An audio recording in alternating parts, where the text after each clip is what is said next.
Hari ini kita akan membahas mengenai peta jarak atau peta R. Meskipun rata-rata proses itu memang dapat kita kendalikan, tetapi ada kemungkinan bahwa jarak antar jangkauan dari nilai si proses tersebut itu tidak bisa dikendalikan.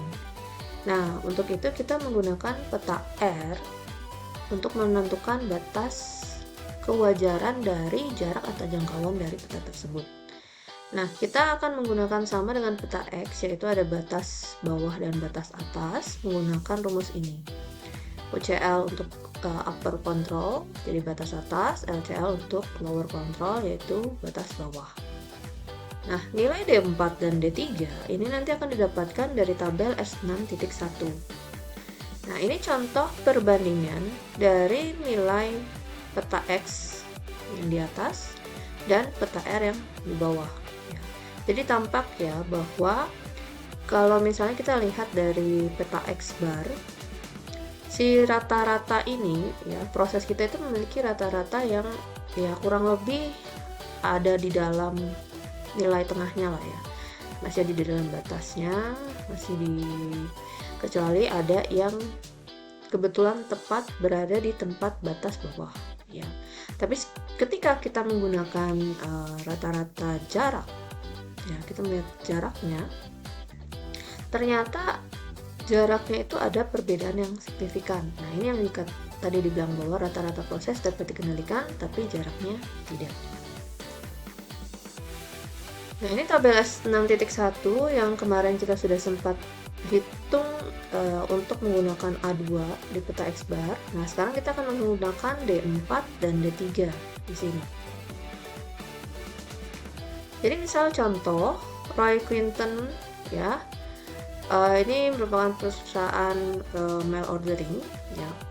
Dia mau melakukan perhitungan untuk mengetahui respon waktu si operator itu mengerjakan pekerjaan dia ya. Jadi dia kan nanti ada customer telepon ke dia menggunakan by phone. Nah, berapa lama si operator itu menerima ya dan mengerjakan pekerjaan yang diminta oleh telepon dari customer tadi. Okay. Jadi di bawah ini ya, di sini disampaikan bahwa ada 5 sampel yang dia ambil. Oke. Di mana setiap sampel itu dia ngambil 4 data konsumen. Ya, jadi misalnya sampel 1 ada 4 data konsumen, misalnya ada konsumen pertama, ini konsumennya acak ya. Jadi konsumen pertama yang pilih itu ternyata setelah dilakukan observasi, waktu lamanya si konsumen menelpon itu 5 menit, terus 3 menit, 6 menit, dan 10 menit seperti itu. Ya. Lalu dari data-data ini kita hitung si range-nya. Nah, caranya adalah mengurangi ya, lihat waktu yang paling lama kita kurangi dengan waktu paling singkat. Jadi ini 10 kurang 3. Kalau di sini berarti 7 kurang 3. Di sini berarti 12 kurang 1. Di sini berarti 7 kurang 1. Di sini berarti 15 kurang 3. Nah, di sini kita dapat range dari setiap sampel. Nah, setelah itu kita totalkan untuk mencari rata-ratanya ya. Jadi totalnya ada 40. Karena kita ada 5 sampel, jadi 40 dibagi dengan 5. Jadi dapat nilainya adalah 8 untuk rata-rata dari si range-nya. Nah, tadi kan di rumus kita udah tahu bahwa untuk batas atas dan batas bawah itu adalah D4 atau D3 dikalikan dengan rata-rata R-nya kan. Nah, sekarang kita mau mencari nilai D4 dan D3-nya. Oke. Caranya menggunakan tabel S6.1 ya. Jadi kita lihat misalnya D4. D4 di sini. Oke. Yang diambil di sini itu adalah sekali lagi bukan N dari sampel size. Tadi kan kita ngambil memang 4 sampel gitu kan. Nah, 5 sampel. Tapi kan per sampel itu kita ambil 4 sampel. Jadi kita lihatnya sampel size-nya yang N-nya 4. Ya, jadi ini D4-nya 2,282 dan D3-nya 0. Itu yang akan kita gunakan di perhitungan ini. Ya, jadi UCL-nya tinggal 2,828 kali 8 ya. Lalu LCL-nya tinggal 0 dikali 8. Jadi dapat waktunya 0 menit dan 18,256 menit untuk batas atas batas bawahnya. Nah, berikutnya apa yang dilakukan?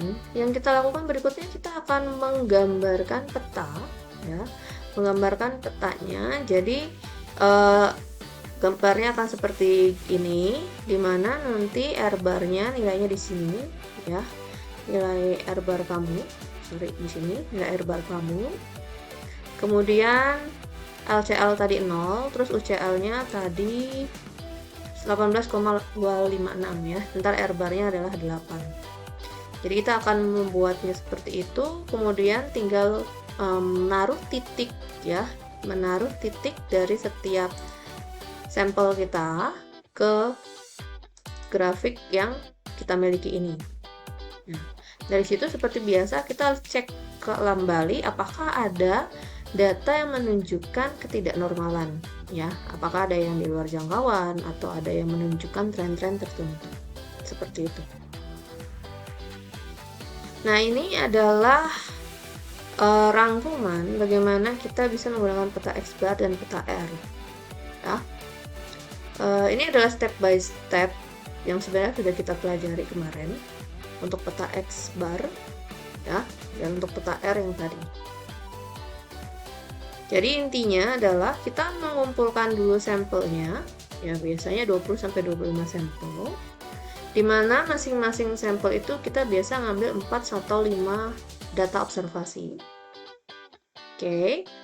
Nah, habis itu baru kita hitung seperti biasa rata-rata ya, nilai rata-rata atau nilai range-nya.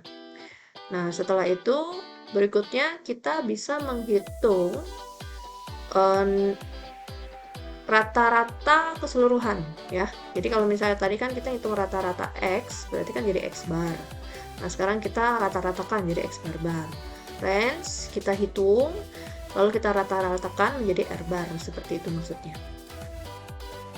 Lalu kita akan menggunakan seperti biasa, ada confidence levelnya berapa, berarti ini lihat dari tabel appendix kalian untuk mencari nilai Z ya. Atau kalian bisa menggunakan nilai dari si tadi S6.1 seharusnya ya di sini. Ya, tabel yang ini untuk mencari nilai A2, D4 dan D3 yang sesuai dengan kebutuhan kalian. Oke, setelah itu kalian gambar grafiknya berdasarkan dari hasil perhitungan. Lalu kalian investigasi hasil dari pemetaan yang sudah terjadi. Oke.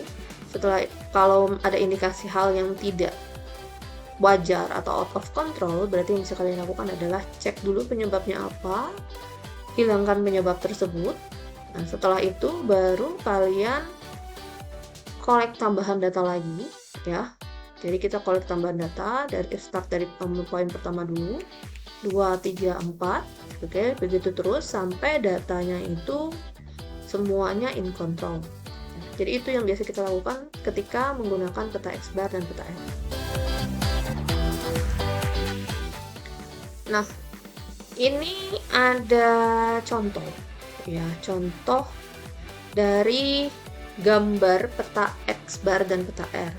Jadi ini ada tabel S6.2, di sini udah diinfokan nilai confidence level yang umumnya digunakan, ya ini 90%, 95 sampai 99,73.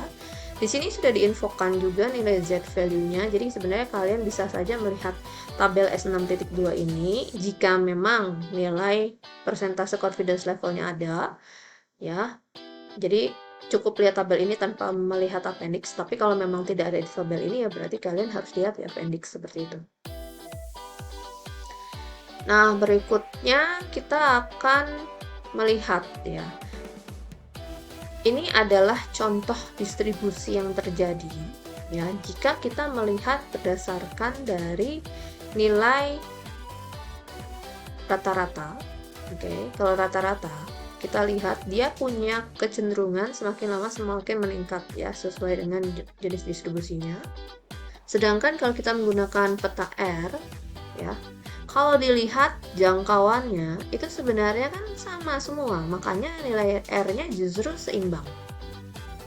Ya. Nah, yang B juga sama.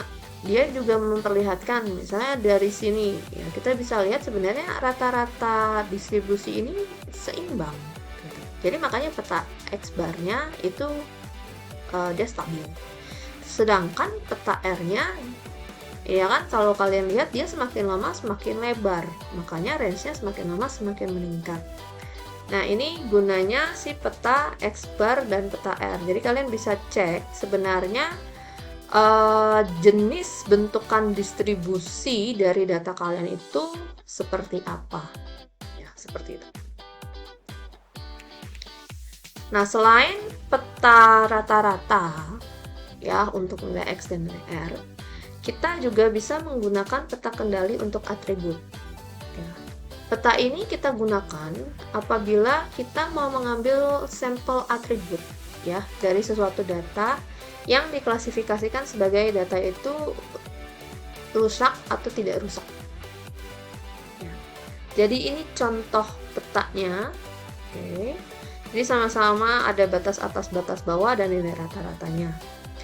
Nah, kalau di sini kita akan membaginya menjadi dua, yaitu peta P dan peta C. Peta P itu merupakan peta kendali kualitas yang digunakan untuk mengendalikan atribut berdasarkan persentase kerusakan di dalam sampel. Sedangkan kalau peta C itu adalah peta kendali kualitas yang kita gunakan untuk mengendalikan jumlah kerusakan per unit dari output yang kita miliki nanti. Nah, ini adalah rumus untuk peta P. Sama-sama ada batas atas, batas bawah ya. Dari rumus ini kita lihat sebenarnya batas atas dan batas bawah itu sama rumusnya, sama-sama P bar, terus ada nilai Z, ada nilai sigma P, hanya beda plus minus ya, seperti dengan yang sama dengan peta X bar yang sebelumnya ya. Nah, untuk nilai P bar itu adalah rata-rata dari fraction-nya dia. Oke. Fraction deviasi dari sampel. Ya, cara menghitungnya adalah berapa jumlah defect yang terjadi dibagi dengan jumlah sampel size kamu dikalikan dengan number of sample kamu. Oke. Nah, untuk nilai Z itu sama dengan yang sebelumnya. Cara mencarinya bisa menggunakan appendix atau bisa menggunakan tabel S6.2. Lalu ini standar deviasi dari sampling distribution-nya. Biasanya kita hitung dengan cara mengakarkan P bar kali 1 minus P bar dibagi N. Ya, itu caranya. Nah, misalnya contoh di S4 kalian ya, example S4 kalian. Dikasih tahu bahwa di perusahaan data system ini dia merecord data dari setiap kliennya ya. Nah, si CEO-nya ingin men-set control limit ya untuk perekordan data itu adalah 99,73%. Ya. The random variation in data entry process when it is in control. Ya, ini adalah random variasi yang diperbolehkan. Jadi anggap aja ini adalah tingkat kepercayaan kalian. Nah, dia mengambil data dari 20 record yang dimiliki. Oke. Nah, dikatakan bahwa setiap data itu merupakan hasil dari pengecekan 100 data ya per lab-nya. Ya, dia mau lihat berapa jumlah kerusakan yang terjadi. Jadi misalnya di sampel number 1 ya, ketika dia ngambil sampel pertama kali, dia ambil tuh 100 recording. 100 recording itu dicek. Dari 100 itu berapa yang error? Oh, ada 6. Nah, berarti fraction defection dia itu adalah 6 dibagi 100, makanya nilainya 0,06 seperti itu. Hal itu dilakukan sampai 20 pengambilan sampel gitu. Nah, jadi kalian tinggal totalkan sebenarnya berapa sih jumlah total error